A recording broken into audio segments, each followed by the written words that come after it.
Halo saudara sekalian yang dikasihi Tuhan, selamat berjumpa kembali dalam kemurahan dan kasih setia Tuhan yang luar biasa.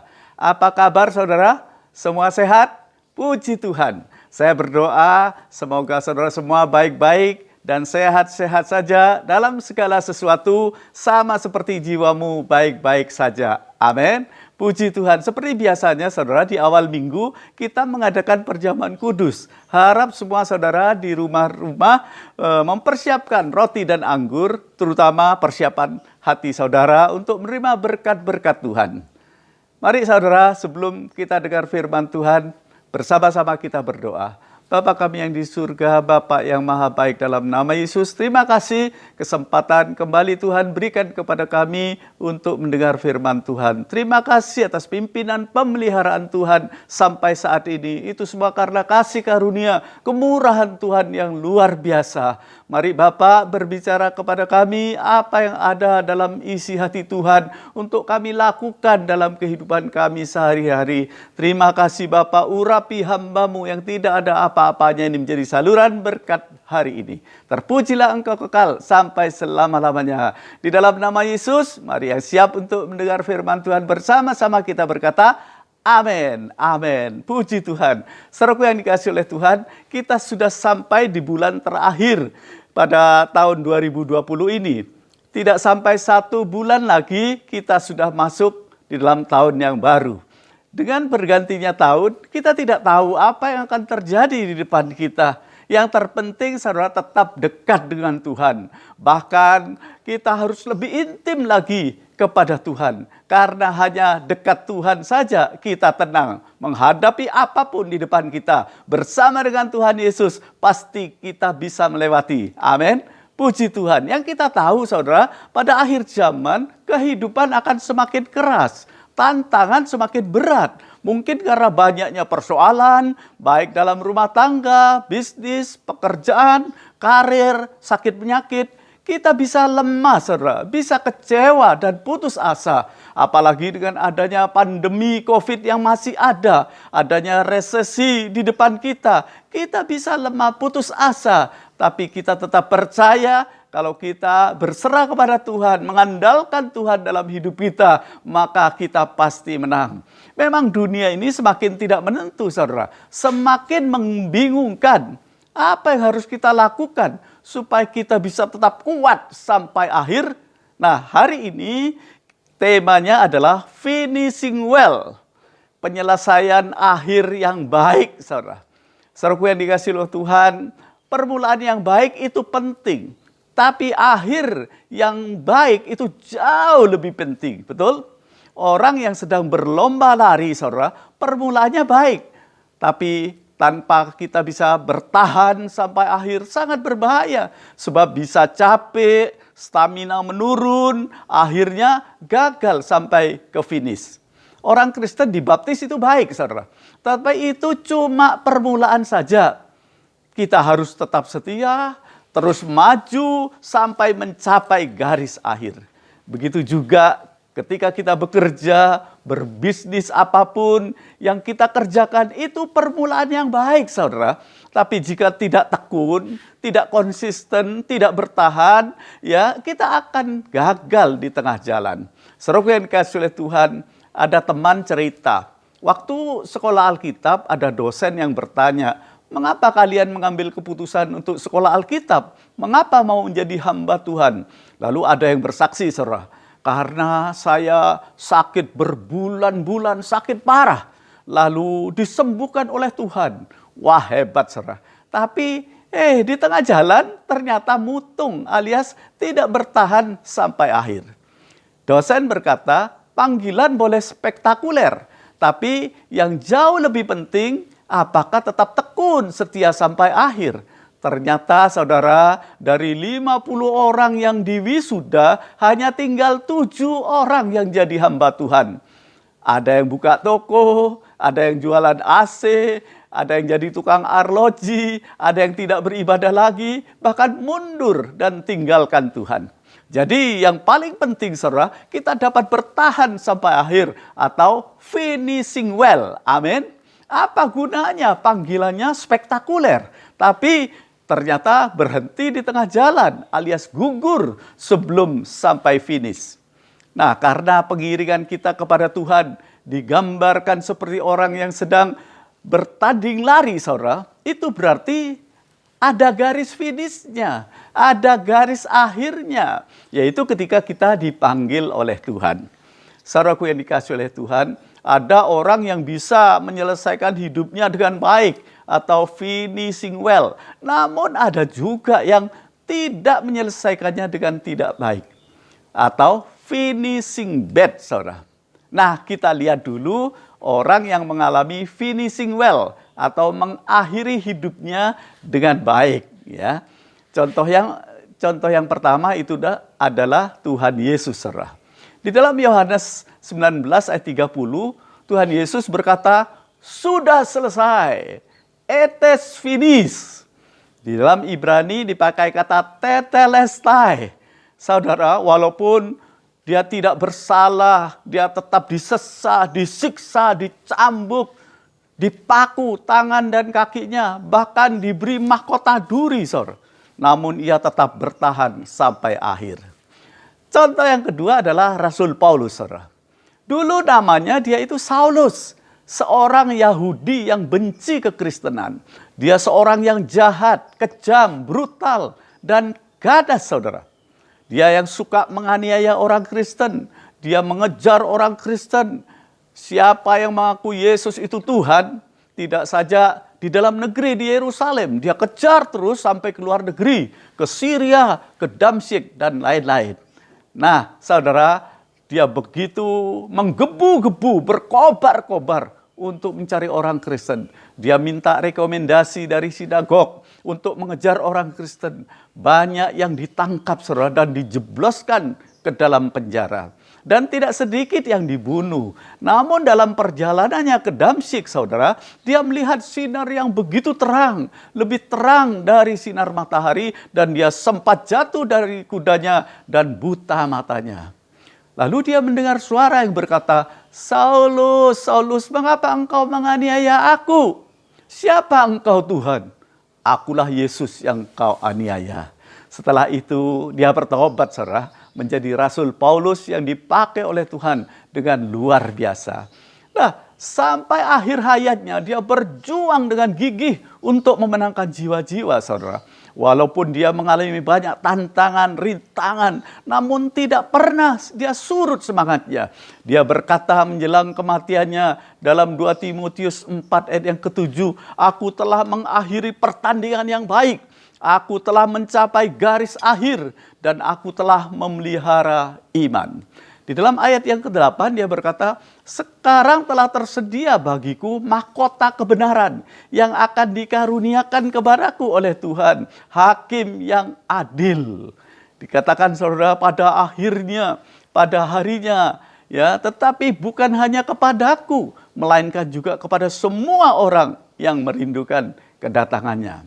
Saudara, kita lihat awalnya dia jahat sekali, tapi akhir hidupnya dia berubah total jadi Rasul Kristus. Inilah contoh orang yang mengalami finishing well, menyelesaikan dengan baik, saudara. Contoh ketiga adalah Rasul Petrus. Dia pernah menyangkal Yesus 3 kali, saudara. Tetapi kita lihat akhir hidupnya, dia berubah, saudara, menjadi Rasul yang luar biasa. Nah, kita lihat contoh orang yang tidak mengalami penyelesaian akhir yang baik, alias finishing bad, penyelesaian akhirnya buruk, saudara.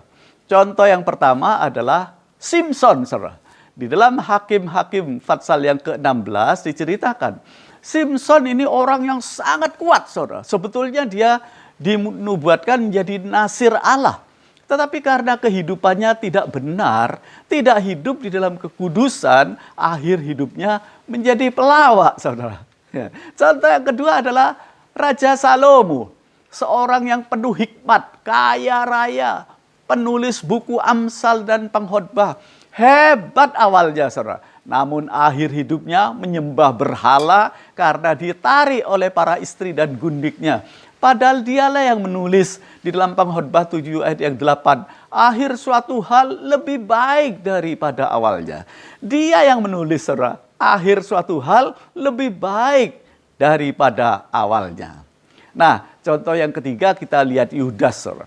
Salah seorang murid Yesus yang mendengar langsung khotbah gurunya. Dia melihat langsung mujizat yang dibuat gurunya, saudara. Tapi sayang, karena dia serakah, akhir hidupnya dia mati bunuh diri, gantung, saudara. Gantung diri. Inilah contoh finishing bad. Saudara, saya ingin katakan, life is too short, man. Hidup itu singkat, saudara. Itu sebabnya mari kita berhati-hati. Kita lihat juga, saudara, di dunia keartisan. Kita juga melihat bintang film, penyanyi yang terkenal, yang mengalami finishing bad. Penyelesaian akhir hidupnya buruk, saudara. Misalnya Elvis Presley, penyanyi yang terkenal. Siapa yang tidak kenal dia? Hebat, kaya raya. Tapi ketika dia disebut the king of rock and roll, akhir hidupnya bunuh diri, saudara. Kita melihat juga Michael Jackson. Dia juga sangat terkenal, hebat, banyak penggemarnya, saudara. Dia disebut juga king of pop, ya. Tapi dia juga mati bunuh diri karena overdosis, saudara. Saudara, kita juga tahu bintang film yang cantik namanya Marilyn Monroe. Sangat terkenal. Tapi dia juga mati bunuh diri karena overdosis. Nah, kita melihat, saudara, banyak orang yang menyelesaikan hidupnya tidak baik. Itu sebabnya kita harus hati-hati. Sebab perjalanan hidup kita digambarkan seperti orang yang sedang berlomba lari. Bukan sprint 100 meter yang cuma 10 detik, saudara. Tapi ini lari maraton 42 km. Lama, saudara. Berjam-jam sampai 6 jam. Kita bisa capek, bosan, stamina menurun. Sehingga tidak sampai ke finish alias gagal. Itu sebabnya kita harus berlari sampai akhir, saudara. Di dalam Matius 24 ayat 13, firman Tuhan berkata, tetapi orang yang bertahan sampai kepada kesudahannya akan selamat. Artinya, saudara, orang yang bertahan sampai akhir itu selamat. Dengan kata lain, orang yang tidak bertahan sampai akhir tidak akan selamat. Betul? Saudara, walaupun pada akhir zaman kehidupan semakin keras, tantangan begitu berat. Namun saya rindu kita semua adalah orang-orang yang bisa kuat menghadapi apapun yang terjadi. Kita tetap bertahan sampai akhir. Sehingga kita bisa tetap berlari sampai finish. Amin. Apa sih rahasianya supaya kita bisa berlari sampai finish? Mari kita temukan jawabannya dalam Ibrani 12 ayat 1 sampai ayat yang ketiga. Ibrani pasal 12 ayat 1 sampai ayat yang ketiga saya bacakan. Ayat yang pertama berkata, karena kita mempunyai banyak saksi, bagaikan awan yang mengelilingi kita. Marilah kita menanggalkan semua beban dan dosa yang begitu merintangi kita. Dan berlomba dengan tekun dalam perlombaan yang diwajibkan bagi kita. Ayat yang kedua, marilah kita melakukannya dengan mata yang tertuju kepada Yesus. Yang memimpin kita dalam iman. Dan yang membawa iman kita itu kepada kesempurnaan. Yang dengan mengabaikan kehinaan, tekun memikul salib ganti sukacita yang disediakan bagi dia yang sekarang duduk di sebelah kanan tahta Allah. Ayat yang ketiga berkata, ingatlah selalu akan dia yang dengan tekun menanggung bantahan yang sehebat itu terhadap dirinya dari pihak orang yang berdosa, supaya jangan kamu menjadi lemah dan putus asa. Tuhan tidak ingin kita semua menjadi lemah dan putus asa. Apalagi kemudian berhenti di tengah jalan alias gugur, tidak sampai finish, saudara. Jadi Tuhan merindukan kita semua kuat menghadapi kesulitan-kesulitan pada akhir zaman ini. Jangan sampai ikut Tuhan itu bisanya cuma bersungut-sungut, kecewa, putus asa, lemah, kemudian menyangkal Tuhan. Pasti itu tidak akan sampai ke finish. Saya rindu kita semua berlari sampai finish. Sebab hanya orang yang bertahan sampai di garis akhirlah yang mendapat hadiah mahkota kehidupan.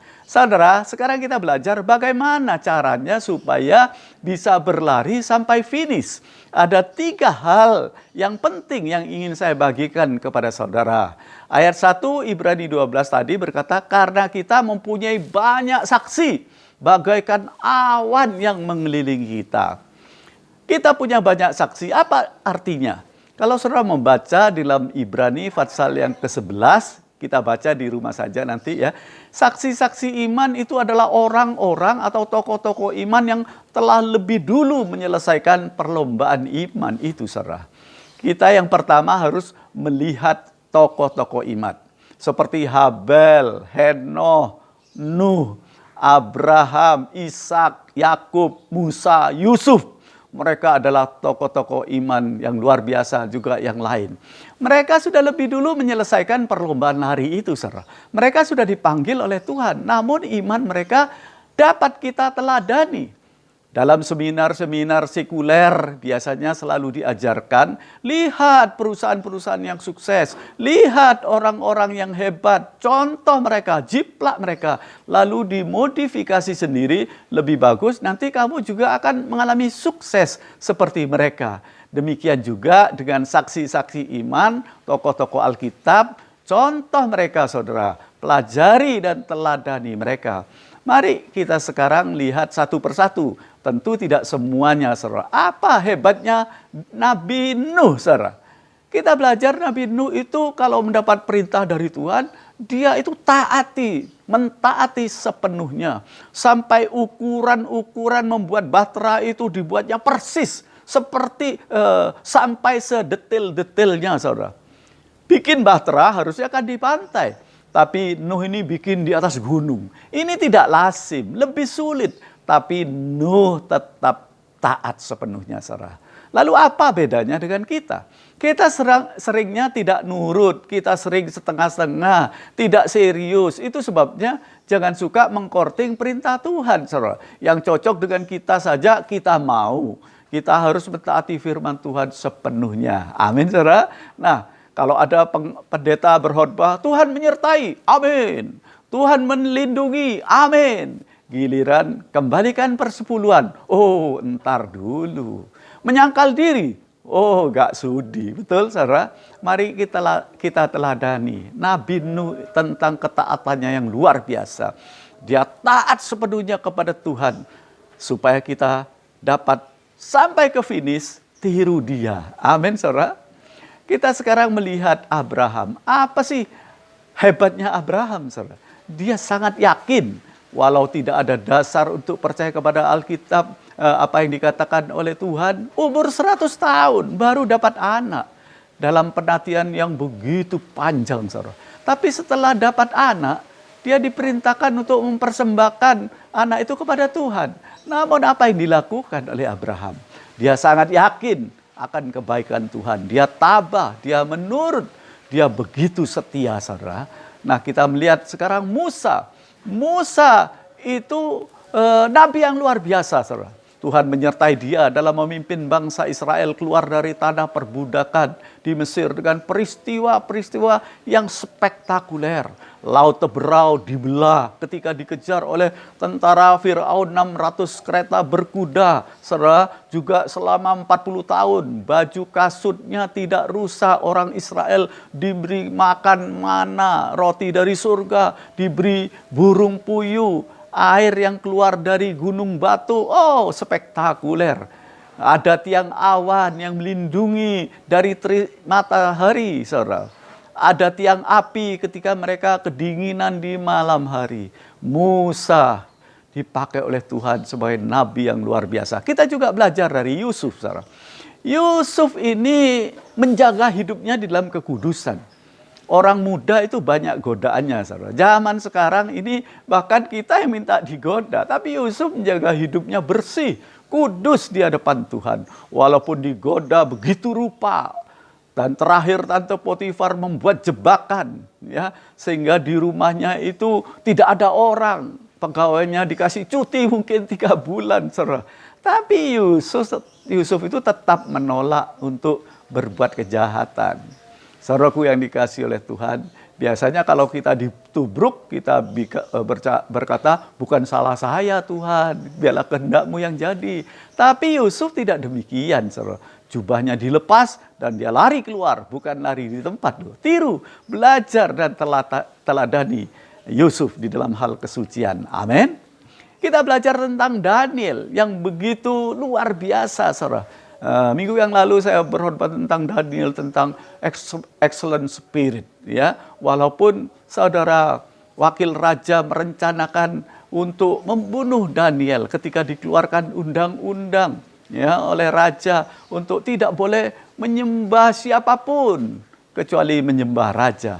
Tapi Daniel ini tetap setia. 3 kali sehari dia naik ke loteng menghadap Yerusalem dan berdoa, saudara. Sehingga dia itu ditangkap karena dianggap melanggar perintah raja.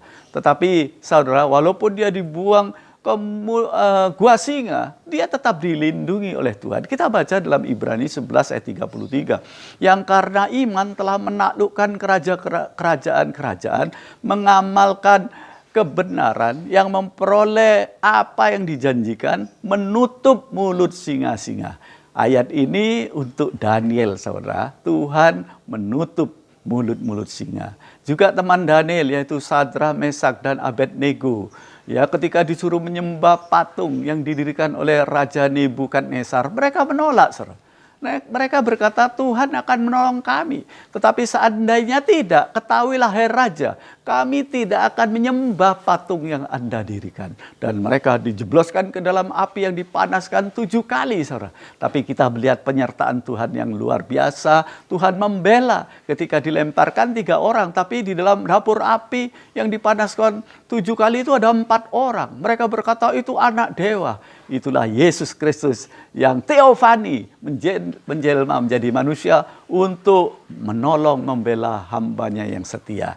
Saudaraku yang dikasih oleh Tuhan. Jadi kalau saudara ingin sampai berlari sampai finish, lihat saksi-saksi iman, tokoh-tokoh iman. Yang kedua, lihat diri sendiri, saudara. Ya, ayat 1b tadi berkata, marilah kita menanggalkan semua beban dan dosa yang begitu merintangi kita dan berlomba dengan tekun dalam perlombaan yang diwajibkan bagi kita. Kalau kita ingin berlari sampai finish, jangan lihat orang lain, tapi lihatlah diri sendiri. Ada enggak beban dan dosa yang begitu membelenggu dan merintangi kita? Seperti seorang pelari, jika ada beban yang merintangi, pasti tidak bisa berlari dengan bebas, saudara. Tuhan minta supaya kita melihat diri kita sendiri, mawas diri. Kalau ada sesuatu yang mengikat. Sesuatu yang mengikat itu misalnya hobi, saudara ya. Lalu merokok, itu mengikat, saudara. Minum minuman keras, narkoba, itu sangat berbahaya. Say no to drug, saudara. Kita juga di dalam pekerjaan, bisnis, itu baik, saudara. Tapi jika itu menjadi berhala, kita gila kerja, workaholic, hati-hati, saudara. Wah, tokonya rame, gak bisa ibadah, lain kali aja. Saudara, itu artinya saudara dia gila kerja. Nonton TV berjam-jam, diikat oleh kotak ajaib itu. Main HP, games, dan lain-lain. Tidak menggunakan waktu dengan baik. Ada orang yang sudah puluhan tahun ikut Tuhan. Lari sih lari, saudara. Tapi begitu lamban. Tidak ada, sebab ada yang membelenggu. Sehingga tidak bisa lari dengan cepat. Coba saudara lihat di TV. Apakah ada orang yang berlomba lari pakai jas, pakai dasi atau sarung, bakya? Wah, berat, saudara. Betul? Nah, kalau pendeta khotbah, kita tidak boleh pelit. Suami disenggol, istri bilang, wah ini untuk kamu. Pendeta khotbah, kita tidak boleh cerewet. Suami senggol istri. Nah, ini untuk kamu. Semua untuk orang lain. Jika kita ingin sampai finish, mari kita lihat diri sendiri. Jangan lihat orang lain. Setuju? Paulus pernah menasihatkan dalam Filipi 3 ayat 13 dan 14. Saudara-saudara, aku sendiri tidak menganggap bahwa aku telah menangkapnya. Tetapi ini yang kulakukan. Aku melupakan apa yang telah di belakangku dan mengarahkan diri kepada apa yang di hadapanku. Dan berlari-lari kepada tujuan untuk memperoleh hadiah, yaitu panggilan sorgawi dalam Allah, dalam Kristus Yesus. Amin. Puji Tuhan. Nah, saudaraku yang dikasihi oleh Tuhan, kita lihat Yang terakhir, yang ketiga. Dalam Ibrani 12 ayat 2a tadi dikatakan, marilah kita melakukannya dengan mata yang tertuju kepada Yesus.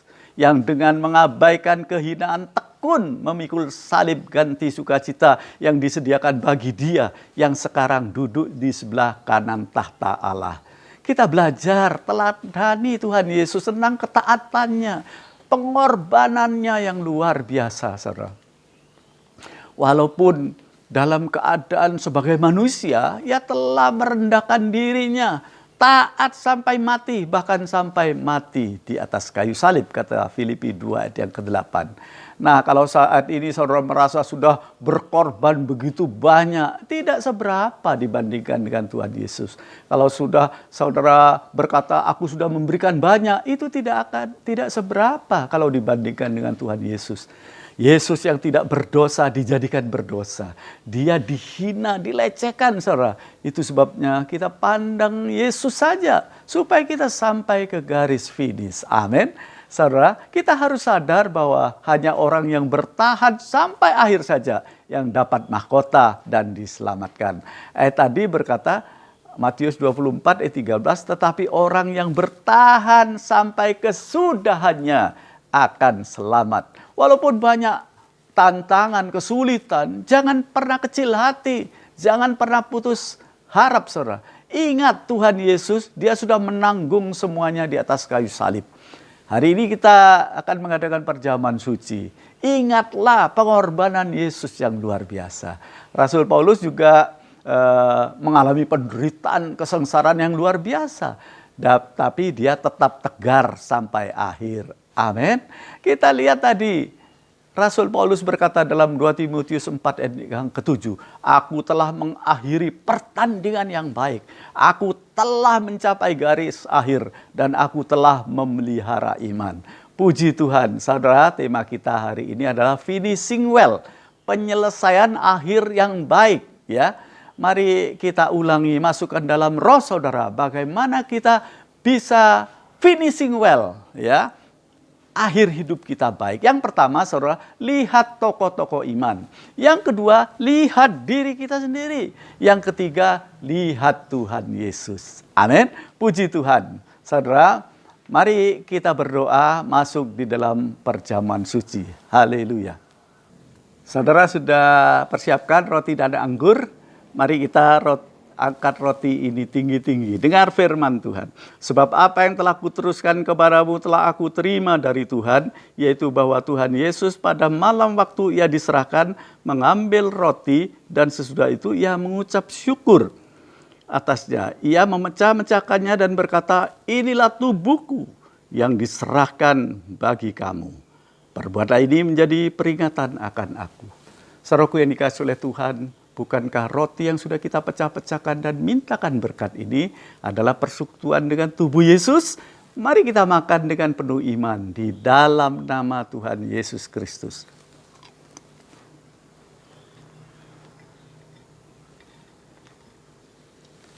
Kita angkat cawan ini tinggi-tinggi, lebih tinggi dari kepala kita. Kita menghormati pengorbanan Yesus Kristus di atas kayu salib. Kita dengar firman Tuhan.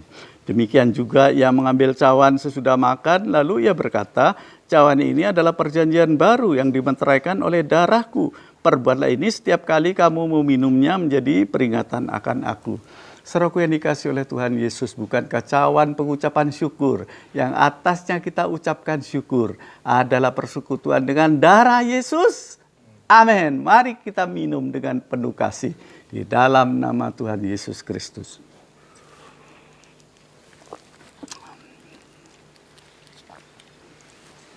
Puji Tuhan, mari kita berdoa, saudara.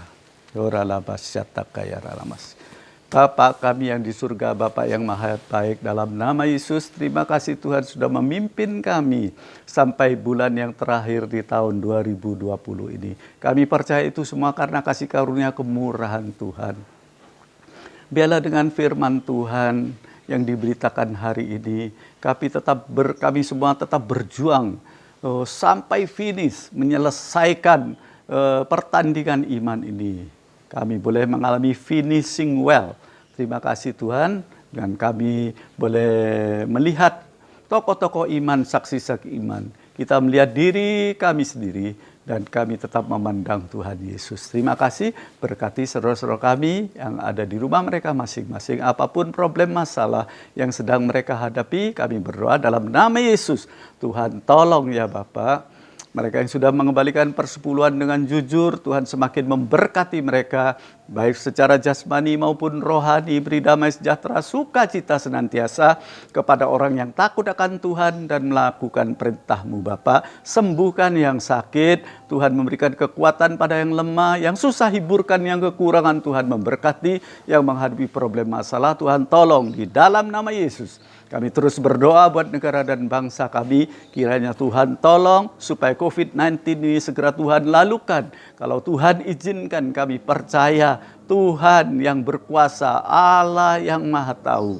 Kami tetap percaya Engkau Allah yang maha baik ya Tuhan. Kalau seandainya virus ini masih ada, kami tetap percaya Tuhan tidak pernah punya rancangan yang buruk dalam hidup kami. Tapi rancangan Tuhan adalah rancangan penuh damai sejahtera, untuk memberikan kepada kami hari depan yang penuh dengan harapan. Bapa, kami terus berdoa Tuhan buat para dokter jururawat, tim medis yang sedang berjuang di garda terdepan Tuhan untuk menolong orang yang terpapar virus. Beri kekuatan kesehatan kepada mereka supaya tidak tertular. Beri damai sejahtera juga kepada keluarga mereka, diberi kesabaran dan ketabahan. Kami terus berdoa buat Bapak Presiden Jokowi, kiranya beserta seluruh jajarannya diberi hikmat oleh Tuhan untuk terus memimpin bangsa ini semakin maju lagi. Terima kasih Tuhan Yesus. Kami serahkan segala perkara dalam tangan Tuhan. Ampuni segala dosa salah kami. Terpujilah Engkau kekal sampai selama-lamanya. Sebelum berpisah Tuhan, mari Tuhan berkati kami semua. Tuhan memberkati engkau dan melindungi engkau. Tuhan menyinari engkau dengan wajah-Nya dan memberi engkau kasih karunia. Tuhan menghadapkan wajah-Nya kepadamu dan memberi engkau damai sejahtera. Diberkatilah keluargamu, diberkatilah usaha pekerjaanmu, diberkatilah apapun yang kau kerjakan, studi kuliahmu, engkau akan jadi kepala bukan jadi ekor, jalanmu akan terus naik dan tidak pernah turun, diberkati ketika engkau datang, diberkati juga ketika engkau pulang. Kiranya kasih-Mu Bapa, anugerah-Mu Tuhan Yesus, pimpinan penyertaan kuat kuasa, dan urapan Allah Roh Kudus turun atas kami semua, mulai dari saat ini sampai Maranatha, Tuhan Yesus Kristus datang kembali. Di dalam nama Yesus, mari yang percaya sudah diberkati oleh Tuhan, bersama-sama kita berkata, amin, amin. Puji Tuhan. Sampai berjumpa kembali pada minggu depan. Saudara tetap semangat, sukacita senantiasa. Shalom, puji Tuhan.